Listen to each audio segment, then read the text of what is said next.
Swami Ji, I know you give a lot of lectures and talk at prestigious schools like IIM and IIT. And I'm guessing that's because the intellectual youth are curious. They want reason, they want logic. Now, I know that's with most of us, and we want basically some type of factual evidence that, what you're saying, what Vedanta is saying is true. My question is, with the path of Jnana Yoga, the path of knowledge, how can the youth practically implement those three stages of listening, hearing, contemplating, and meditating? If you can briefly explain that. Yes. This is preeminently an age of reason and experience. Mm-hmm. I don't know if there was a time in the past when one could say that follow religion because I say so, or because the books say so, or spiritual masters say so.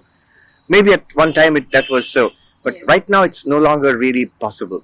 Right now, and I think it's a good thing that people want evidence. People want actual concrete proof.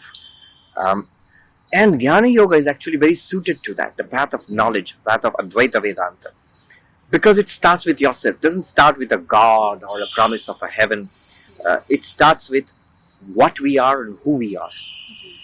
And it's very easy, very interesting to compare the paradigms that are available to us. There's one paradigm of spirituality which is a devotional paradigm. We are told that there is God. Bhakti Yoga. Bhakti Yoga. And you believe in God. Have faith, love, devotion, surrender, prayer. That's the way. Mm-hmm. The problem with that is it's not so easy to have that kind of faith, at least at the beginning. Yeah. Then there is another path, the yogic path. I'm just calling it the yogic path, but it's found in various forms across the world in different religions. Mm-hmm. That path says not faith, not belief, but experience. Mm-hmm. So I will show you certain techniques, and you follow these techniques, and you will get some extraordinary experiences which will prove to you the claims of religion. So like Vivekananda said, if God exists, can I see God? Yeah. If I have an immortal soul, I should be able to feel it. Mm-hmm. So this demand for empirical experience, empirical proof, the yogic path is especially suited. I see that on the table you have the Raja Yoga book. Yes. So this is preeminently a yogic path. It's based on the Patanjali Yoga Sutras. Okay. And Swami Vivekananda, in fact, I think quite deliberately, this was the first book that he translated and he taught in the United States. It was published from the Vedanta Society of New York, actually. Oh, wow. Okay. But there too, there is a slight hitch, a slight problem, if I may put it that way. The problem is this. Yogic path will give you experiences, but what kind of experiences? Those are extraordinary experiences. Samadhi-based experiences, what you might call mystical experiences.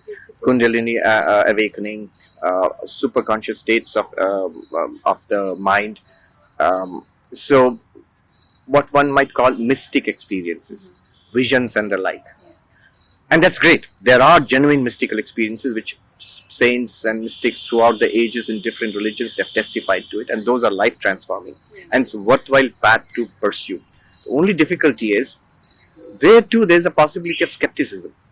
Because who knows whether it's true? Who knows whether you're having a mystical experience, or you're just high, or you're having, a neuroscientist would say that you have a stroke in your brain or something. That's what's making you feel that you're one with, you feel that you're one with the universe, but actually you are not. It's just a problem with your brain or something.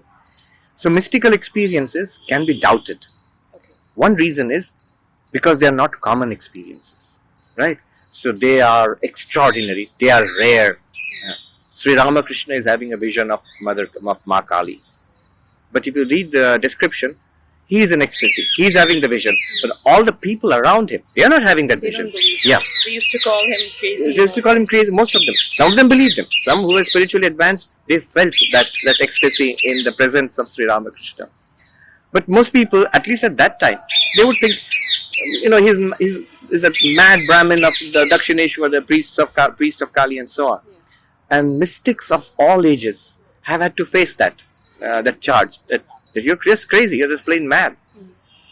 The peculiar advantage of the path of Advaita Vedanta is, it doesn't say that you have to believe in something. No, you have to understand. You have to realize it. It also doesn't say that you have to wait for extraordinary mystical experiences. It says, our daily experiences. Just like this, we are talking to each other. The experience of subject and object in this world. Who doesn't have that? All of us, all our experiences are subject and objects. Or the experience of waking, dreaming, deep sleep. Who doesn't have a waking experience? All of us, we are awake. We dream. We also go into deep sleep. And Vedanta says that's enough to begin the inquiry into what we are. The experience of the 5 levels of the human personality. The physical body, the vital body, the mental body, the intellect, and beyond that. Everybody, all of us, we have that. What Vedanta does is, it draws our attention to something that's already there, not a future mystical experience. Right here, right here, right now, everybody has it. Whether you believe in God or you don't believe in God, whether you believe in Vedanta or not, that doesn't matter. What we need is your attention towards the most favorite subject of each one of us, we ourselves. Yeah. So you have to attend to your own experience of yourself, and we need reasoning. We're going to reason, logically point out something in our own experience.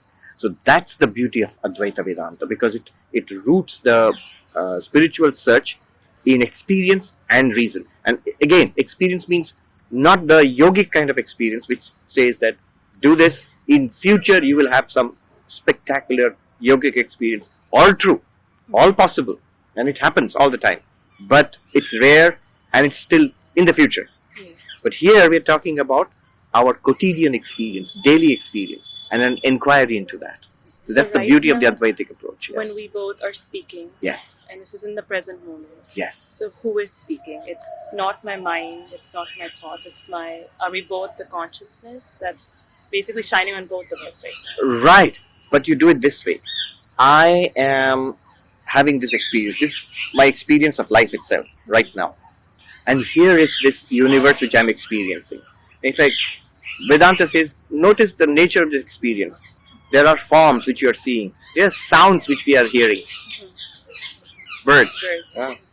The sounds which we are hearing. Smell, taste, touch. Then look inwards. Not just these sense experiences. We are also having experiences, subtle experiences within.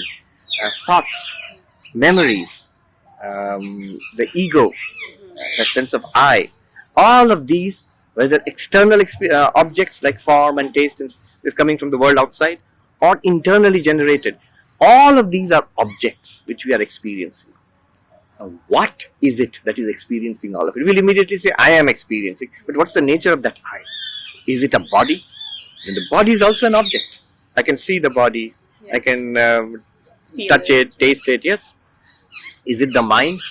The mind is also something that I can experience. A first-person internal experience will be in introspect.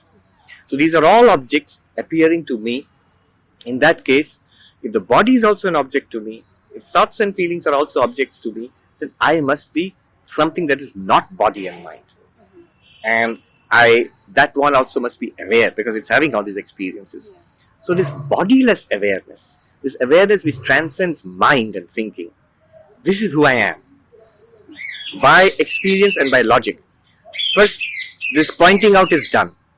The methodology, the logic behind it is understood. Then we must actually proceed to notice it. So there are actual exercises in Vedanta.